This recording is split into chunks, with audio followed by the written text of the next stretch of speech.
নমস্কাৰ মই মঞ্জিত মহন্ত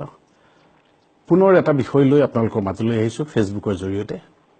কাৰণ মই আগৰবাৰো কৈছো যে আমাক আজিকালি সংবাদ মাধ্যমত বিশেষকৈ টেলিভিছন চেনেল বিলাকত এই ধৰণৰ কথা বতৰা ক'বলৈ সুযোগ দিয়া নহয় সুযোগ নাপাওঁ আমি গতিকে আমি যিখিনি কথা ক'বলগীয়া আছে ফেচবুকৰ জৰিয়তে আপোনালোকৰ সৈতে সেই মতামতখিনি আগবঢ়াবলৈ বিচাৰিছো যোৱাবাৰ যেটো মই সাংসদৰ দাদৰমহালৈ যেটো ভিডিও আপলোড কৰিছিলো যথেষ্ট সহায় পাইছো আপোনালোকৰ পৰা তাৰ বাবে মই ধন্যবাদ জনাইছো আজিৰ বিষয়টো এটা ৰাজনৈতিক খুব স্পৰ্শকাতৰ বিষয় আৰু এগৰাকী বিধায়কৰ আবুল তাবুল কিছুমান মন্তব্যই সৃষ্টি কৰাৰ যেটো পৰিবেশ সেই পৰিবেশটো লৈ আজি মই প্ৰতিবেদনখন আগবঢ়াব খুজিছো আমি আটাইয়ে জানো যে অসমৰ সমাজ জীৱনলৈ সকলোৰে অৱদান আছে ব্যক্তিগতভাৱে মই কোনো ভাষা কোনো ধৰ্মৰ মানুহৰ বিদ্বেষী নহয় সকলো অসমত আছে বাঙালী মানুহ আছে মাৰৱাৰী মানুহ আছে বিহাৰী আছে অন্যান্য প্ৰদেশৰ মানুহ আছে নেপালী আছে ভাষা বা ধৰ্মলৈ হিন্দু মুছলমান শিখ সকলো আছে আমি সকলো মিলিজুলি আছো বছৰ বছৰ ধৰি আছো শ শ বছৰ ধৰি আছে অসমীয়া জাতি গতিকে হঠাৎ এনেকুৱা কিছুমান শক্তিৰ আবিৰ্ভাৱ ঘটিছে যি শক্তিবিলাকে অসমখনৰ এই যেটো ঐক্য সম্প্ৰীতি সংহতি এটো বিনষ্ট কৰিবলৈ চেষ্টা কৰিছে আপোনালোকে জানে যে অসম আন্দোলন হৈছিল এটা বৃহৎ আন্দোলন এখন চুক্তি হল 85 চনত 855 গৰাকী শহীদে নিজৰ ভৱিষ্যত জলাঞ্জলি দিলে জলাঞ্জলি দি তেওঁলোকে এখন চুক্তিত উপনীত হলো আমি তেওঁলোকৰ ত্যাগৰ বিনিময়ত আৰু চুক্তিখনৰ জৰিয়তে আমি সকলো ঐক্যবদ্ধভাৱে একেলগে থাকিম বুলি আমি আগবাঢ়িলো এটা জাতি হিচাপে আগবাঢ়ি যাবলৈ আমি সংকল্পবদ্ধ হলো কিন্তু এতিয়া এগৰাকী বিধায়ক শাসনাধিষ্ঠিত দলৰ নামটো তেখেতৰ শিলাদিত্য দেৱ নিশ্চয় আপোনালোকে চিনি পাইছে মই কি ক'ব কৈছো বুজি পাইছে তেখেতে হঠাৎ কৈ দিলে যে অসমৰ 97% মুছলমান মানুহে বাংলাদেশী এই কথাষাৰ কিয় ক'লে কি যুক্তিত ক'লে কি ভিত্তিত ক'লে সেই কথাষাৰ কিন্তু আজিলৈকে তেখেতে স্পষ্ট কৰিব পৰা নাই বহু প্ৰশ্ন কৰিছে মই দেখিছো ফেচবুকতো বা টেলিভিছন চেনেলতো বহুতে খুদিছে যে কিহৰ ভিত্তিত আপুনি 97% অসমৰ মুছলমান মানুহক বাংলাদেশী বুলি ক'লে তেওঁ কিন্তু উত্তৰ দিব পৰা নাই স্বাভাৱিকতে প্ৰশ্ন উঠিছে যে উত্তৰবিহীন এই প্ৰশ্নবিলাক কিয় উত্থাপন কৰা হৈছে কিয় এইবিলাক মনে সাজি তেওঁ কিছুমান ভাষা সম্প্ৰীতিৰ মাজত যেটো ভাষা ভাষী মানুহৰ মাজৰ যেটো সম্প্ৰীতি সেই সম্প্ৰীতিটো কিয় বিনষ্ট কৰিব খুজিছে স্বাভাৱিকতে ৰাজনৈতিক কাৰণ থাকিব লাগিব আৰু তেওঁ নিজে এগৰাকী ৰাজনীতিক আৰু আৰএছএছ নামৰ যেটো সংগঠন সাম্প্ৰদায়িক সেই সংগঠনটোৰ সৈতে তেওঁ ওতঃপ্ৰোতভাৱে জড়িত গতিকে স্বাভাৱিকতে প্ৰশ্নবিলাক উত্থাপন হৈছে অসমত জ্যোতিপ্ৰসাদ আগৰৱালা বিষ্ণু ৰাভা আনন্দ কুমাৰ আগৰৱালা এই ধৰণৰ মানুহবিলাকে বহু অৱদান আগবঢ়াইছে ভূপেন হাজৰিকা সকলোৱে ভূপেন দা খগেন মহন্ত ডাঙৰীয়া এখেতসকলে আজান ফকীৰৰ যি সৃষ্টি জাৰি আৰু জিকিৰ এই জাৰি জিকিৰ সম্পৰ্কে যেটো ব্যাখ্যা দিছে আৰু তাৰ জৰিয়তে অসমৰ হিন্দু মুছলমানৰ সম্প্ৰীতিৰ ক্ষেত্ৰত যেটো তেখেতসকলৰ অৰিহণা সেই অৰিহণাটোকো এতিয়া শিলাদিত্যৰ দৰে এগৰাকী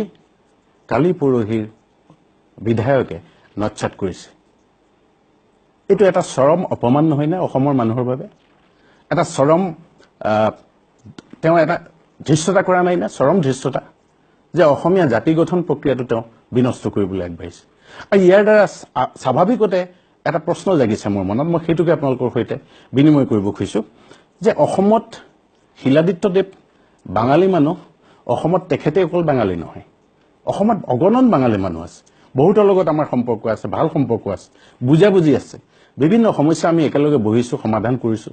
কথা বতৰা পাতিছো বিতৰ্কও হৈছে কেতিয়াবা অমলেন্দ্ৰ গুহ ডাঙৰীয়া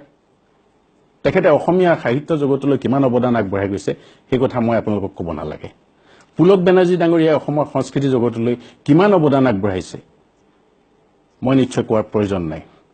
একেদৰে যদি আমি চাওঁ হেমাংগ বিশ্বাস তাহানিৰ হেমাংগ বিশ্বাস ডাঙৰীয়াই অসমৰ ইমুৰে খিমুৰে ঘূৰি অসমীয়া সংস্কৃতিক লৈ যিবিলাক তেওঁ ৰচনা যিবিলাক সৃষ্টি কৰি থৈ গ'ল সেই সৃষ্টিবিলাকৰ পিছত আমি হেমাংগ বিশ্বাসক বঙালী বুলি আঁতৰাই দিছো নেকি কেতিয়াওতো দিয়া নাই আমি অসমীয়া বুলি গণ্য কৰিছো অসমীয়া বুলি আকোৱালি লৈছো অসমীয়া বুলি অসমৰ সাহিত্য সংস্কৃতিৰ এটা অভূতপূৰ্ব বৰঙণি যোগোৱা ব্যক্তি হিচাপে আমি সকলোৱে আদৰি লৈছোঁ তাত কোনো দ্বিমত নাই কোনো প্ৰশ্ন তোলা নাই যে হেমাংগ বিশ্বাস কেনেকৈ অসমীয়া হ'ব অমলেন্দু গুহ কেনেকৈ অসমীয়া হ'ব পুলক বেনাৰ্জী কেনেকৈ অসমীয়া হ'ব এই কথাবিলাক কোনো প্ৰশ্ন তোলা নাই কুলতা কুমাৰ ভট্টাচাৰ্যী বোলছবিৰ পৰিচালক নিৰ্মাতা তেখেত প্ৰযোজক সাহিত্যিক এগৰাকী কুলতা ভট্টাচাৰ্যীক যদি আদি কোনোবাই অসমীয়া নহয় বুলি কয় কুলতা ভট্টাচাৰ্যীতকৈ কিজানি আমি বেছি দুখ পাম অমলেন্দু গুহতকৈ কিজানি আমি বেছি দুখ পাম জ্যোতিৰ্ময় জানা আপোনালোকে জানে এগৰাকী সাহিত্যিক শিক্ষাবিদ নগাঁৱৰ তেখেতে অসমীয়া সাহিত্য জগতলৈ কিমান বৰঙণি আগবঢ়াইছে মুক্তিদেৱ চৌধুৰী কটন কলেজৰ অৱসৰপ্ৰাপ্ত অধ্যক্ষ বাঙালী মানুহ হৈ অসমীয়া কলেজৰ অসমীয়া ছাত্ৰ ছাত্ৰীৰ উন্নতিৰ কাৰণে কিমান কাম কৰি গ'ল সেই কথা শিলাদিত্যদেৱে নাজানিলেও আমি জানো আৰু আমি স্বীকৃতি দিওঁ আমি আদৰিছোঁ এইসকল ব্যক্তিক আমি অসমৰ এগৰাকী অসমীয়া হিচাপে এইসকল মহান বৰেণ্য ব্যক্তিক আমি আঁকোৱালি লৈছোঁ অমিত নাগ ডাঙৰীয়া আপোনালোকে জানে সাংবাদিক আছিল ঢুকাল তেখেত ৰবিজিৎ চৌধুৰী ডাঙৰীয়া এইসকলে যুগ যুগ ধৰি অসমৰ সংবাদ জগতত কাম কৰিছে অসমীয়া মানুহৰ সৈতে এক হৈ আছে তেখেতৰ পৰিয়াল তেখেতসকলৰ পৰিয়াল এতিয়াও অসমত আছে ল'ৰা ছোৱালী অসমত আছে অসমীয়া হৈ আছে এই কথাবোৰ এইকাৰণে ক'বলগীয়া হৈছে দীপাংকৰ ভট্টাচাৰ্যী নন্দ বেনাৰ্জী এগৰাকী সংগীত শিল্পী পৰিচালক সংগীত পৰিচালক তেখেতে অসম গণ পৰিষদৰ দৰে এটা আঞ্চলিক দলৰ এগৰাকী বিষয়ববীয়া হৈ আছে বছৰ বছৰ ধৰি জাতীয়তাবাদৰ শিবিৰত তেখেতে অৱস্থান কৰিছে তেখেতেতো কেতিয়াও অসমীয়া নহয় বুলি কোৱা নাই ভবা নাই আমিও ভবা নাই কিন্তু এতিয়া শিলাদিত্যদেৱৰ যিবিলাক আচৰণ দীপাংকৰ ভট্টাচাৰ্যীৰ কথা ক'লো বেডমিণ্টন অলিম্পিক ৰিপ্ৰেজেণ্ট কৰিছে ভাৰতৰ হৈ দুবাৰকৈ দীপাংকৰ ভট্টাচাৰ্যীক অসমৰ এজন ক্ৰীড়াবিদ হিচাপে অসমৰ মানুহে অসমীয়া জাতিয়ে তেখেতক প্ৰাপ্য সন্মান দিছে আদৰি লৈছে গৰ্ব অনুভৱ কৰিছে ৰাজহুৱাকৈ তেখেতক সম্বৰ্ধনা জনাইছে তেখেতেওতো কেতিয়াও কোৱা নাই যে বাঙালী মানুহ মই সদায় তেখেতে অসমীয়া বুলি কয় গতিকে এই শিলাদিত্যদেৱৰ যিবিলাক কথা ৯৭% মুছলমান অসমৰ বাংলাদেশৰ পৰা অহা এই কথাবিলাকৰ পিছত ভাবিবলৈ বাধ্য হৈছোঁ যে শিলাদিত্য ডাঙৰীয়া নিজেই ভাৰতীয় হয় নে নহয় কেতিয়া আহিছিল ভাৰতবৰ্ষলৈ তেখেতে এটা কথা নিতান্তই এতিয়া স্পষ্ট হৈ পৰিছে যে তেখেতে এটা হিডেন এজেণ্ডা এটা অতি গুপুত তেখেতৰ লক্ষ্য আছে সেই লক্ষ্য লৈ তেখেতে কাম কৰি আছে গতিকে হিন্দু বাঙালীসকলক অসমলৈ অনাৰ যিটো চক্ৰান্ত বিজেপি চৰকাৰৰ আমলত চলিছে সেই চক্ৰান্তৰ এটা অংশ হিচাপে তেখেতে এইবিলাক কাম কৰি গৈছে বুলি আমাৰ এতিয়া বদ্ধমূল ধাৰণা আমৰা বাঙালী নামৰ সংগঠন এটা পৃষ্ঠপোষক এগৰাকী শিলাদিত্যদেৱ অসমৰ মাটিত অসমীয়া জাতিক অসমৰ মানুহক এই বহল যিসকল ভাষা ভাষী বিভিন্ন ধৰ্মৰ মানুহ আছে অসমৰ মানুহখিনিক তেখেতে প্ৰত্যাহ্বান জনাবলৈ সাহস কৰিছে বিজেপিৰ আনকি সভাপতি ৰঞ্জিত দাস ডাঙৰীয়ে বাৰে বাৰে ৱাৰ্নিং দিছে সাৱধান কৰি দিছে যে এই ধৰণৰ কথা ক'ব নালাগে এইবোৰ দলৰ মত নহয় কিন্তু তাৰ পিছতো কৈ আছে শিলাদিত্য ডাঙৰীয়ে ইয়াৰ পৰা কি বুজিম যে ৰঞ্জিত দাস ডাঙৰীয়া এগৰাকী সভাপতি বিজেপি দলটো এনেকুৱাই নেকি বাৰু কোনো অনুশাসন নাই নেকি যে বাৰে বাৰে সতৰ্কবাণী শুনোৱাৰ পিছতো এই ধৰণৰ বিতৰ্কিত মন্তব্য তেখেতে কৰি আছে একশ্যন কিন্তু তাৰ বিৰুদ্ধে শিলাদিত্যদেৱৰ বিৰুদ্ধে কোনো ধৰণৰ কিন্তু একশ্যন লোৱা নাই এয়াই কি বিজেপিৰ স্বৰূপ নেকি চৰিত্ৰ নেকি যে সাধাৰণ এগৰাকী বিজেপিৰ নেতাৰ বিৰুদ্ধে সভাপতিয়ে কোৱাৰ পিছতো ফল নধৰে তাৰ কোনো পৰিণতিত শূন্য এটা জিৰ' এই কথাবিলাকে কি সূচাইছে আজান ফকীৰক তেখেতে আগতে এবাৰ উপলঙা কৰি থৈছে কৈছিলে তেখেতে যে ৰাজহুৱাভাৱে এটা টেলিভিছন চেনেলত যে আজান ফকীৰ মোগলৰ এজেণ্ট আছিল আজান ফকীৰ আহিছিল ৫০০ বছৰ আগতে আজান ফকীৰৰ কথা ভূপেন হাজৰিকাই কি কৈছে মই ক'লোৱে অলপ আগতে জাৰি জিকিৰক লৈ শংকৰদেৱৰ লগত আমি আজান ফকীৰক তুলনা কৰোঁ যে শংকৰ আজানৰ দেশ এখন অসম মাধৱদেৱৰ দেশ এতিয়া সেই শিলাদিত্যৰ ধৃষ্টতা চাওক যে আজান ফকীৰক তেখেতে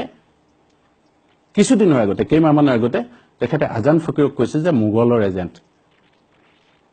কিমান ধৃষ্টতা অসমত এইসকল মানুহে শেষ কৰিবলৈ আহিছে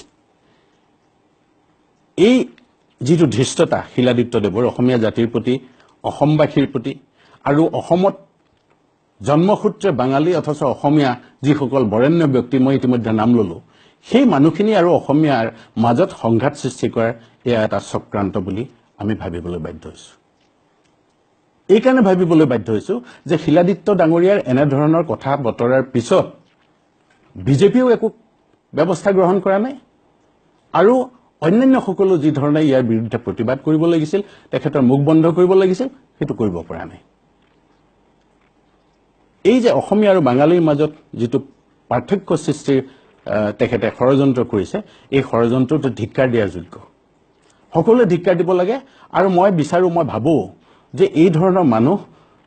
তেখেতৰ আসলতে নাগৰিকত্বৰ ওপৰত সন্দেহ আছে বিভিন্ন ফেসবুকত মই আপডেট দেখিছো যে হায়াৰ সেকেন্ডাৰী আৰু ডিগ্ৰী একেটা বছৰতে পাছ কৰা বুলি ইলেকশন কমিশনত তেখেতে জমা দিয়া নথিত বিলাক লিপিবদ্ধ আছে এটা টাইপিং এৰৰ বুলি কোৱা হৈছে বা কোৱা হ'ব হেতু আমি জানো কিন্তু এই যে এই ধৰণৰ কাৰ্যবিলাকৰ পৰা এইটো প্ৰমাণ হৈছে যে তেখেতে আসলতে এটা হিডেন এজেন্ডা লৈ আহিছে আমৰা বাঙালীৰ লগত লগ লাগি কাম কৰিব খুজিছে আৰু অসমখনৰ পৰা অসমবাসীক আতৰাই অসমীয়া জাতিটোক শেষ কৰি বাঙালীৰ প্ৰভুত্ব ইয়াত বিস্তাৰ কৰিবৰ কাৰণে চেষ্টা কৰিছে ইয়াৰ তীব্ৰ প্ৰতিবাদ হ'ব লাগে আৰু এটা শিক্ষা দিব লাগে যে অসমত আমি সকলোকে লৈছো আমি আজিও এই কথা স্পষ্টভাৱে কওঁ শিলাদিত্য ডাঙৰীয়াও শিলাদিত্য দেৱো অসমৰ মানুহ হলহেঁতেন আমি ভাবিলোহেঁতেন কিন্তু এতিয়া ভাবিবলৈ আমাৰ সন্দেহ হৈছে আমি অকমান চিন্তিত হৈছো যে এই মানুহজন সঁচাকে অসমীয়া হয় নহয় অসমীয়াৰ যদি মানুহ হলহেঁতেন অসমবাসী যদি হলহেঁতেন তেখেতৰ মুখত এই ধৰণৰ সাম্প্ৰদায়িক মন্তব্য কেতিয়াও প্ৰকাশ নাপালেহেঁতেন এইগৰাকী মানুহৰ আৰু এটা অভিযোগ আছে যে শিলাদিত্য ডাঙৰীয়া তেখেতে যদিও ডিনাই কৰে এইটো মিছা বুলি কয় ভুল বুলি কয় কিন্তু আমাৰ তথ্য মতে আমি যিখিনি জানিব পাৰিছো তেখেতে এনএসইউআই কৰিছিল কংগ্ৰেছো কৰিছিল বহু বছৰ আগতে দিল্লীত থাকোতে এনএসইউআই কৰাৰ খবৰ আমি লাভ কৰিছো প্ৰমাণ মোৰ হাতত নাই কিন্তু ওলাব প্ৰমাণ হেতু চেষ্টাও কৰি থকা হৈছে গতিকে এই মানুহবিলাকক আমি এটা সতৰ্কবাণী শুনাব লাগে ৰাইজ মিলিজুলি আৰু এটা শিক্ষা দিব লাগে যে শিলাদিত্যৰ নিচিনা সাম্প্ৰদায়িক অতি সাম্প্ৰদায়িক তেওঁৰ হোজাইত আৰএছএছে অস্ত্ৰ প্ৰশিক্ষণ দি আছে মুকলিকৈ সেই ক্ষেত্ৰত মাত মাতিবলৈ তেওঁ সাহস নাই কাৰণ আৰএছএছৰ তেওঁ পৃষ্ঠপোষক এজন অসমত আৰএছএছৰ বিৰুদ্ধে মাত মাতিলে তেওঁ চকি যাব গতিকে মাত নামাতে কিন্তু তেওঁ এইটো কৰিছে যে ৯৭% অসমৰ মুছলমান বাংলাদেশী মূলৰ নামটি চাৰিআলিৰ মুছলমান তিনিচুকীয়া ডিব্ৰুগড়ৰ মুছলমান শিৱসাগৰৰ অন্যান্য অঞ্চলত থকা মুছলমান কিমান যুগ বছৰ আগতে আহিছে কিজানি সেই সময়ত শিলাদিত্য দেৱ ডাঙৰীয়াৰ পিতৃ মাতৃও জন্ম হোৱা নাই তেনেকুৱা সময়ৰ পৰা অসমত এই সকল মুছলমান আছে থলুৱা মুছলমান সেই সকল 97%ৰ বাহিৰত নেকি কি যুক্তিত কলে কি ভিত্তিত কলে কি হিচাপ কৰিলে কি জৰীপ কৰিছিলে ৰাজহুৱা কৰক নহলে অসমীয়া জাতিৰ ওচৰত শিলাদিত্যই ক্ষমা খোজক অন্যথা অসমীয়া জাতিয়ে শিলাদিত্যৰ নিচিনা নেতাক কি ব্যৱস্থা কৰিব লাগে সেই কথা অসমীয়া জাতিয়ে ভালকৈ জানে মই আকৌ আহিম কিছু দিনৰ পিছত কেইটামান দিনৰ পিছত আৰু এটা এনেকুৱা তথ্য লৈ আহিম আজিলৈ সামৰিছো নমস্কাৰ শুভৰাত্ৰি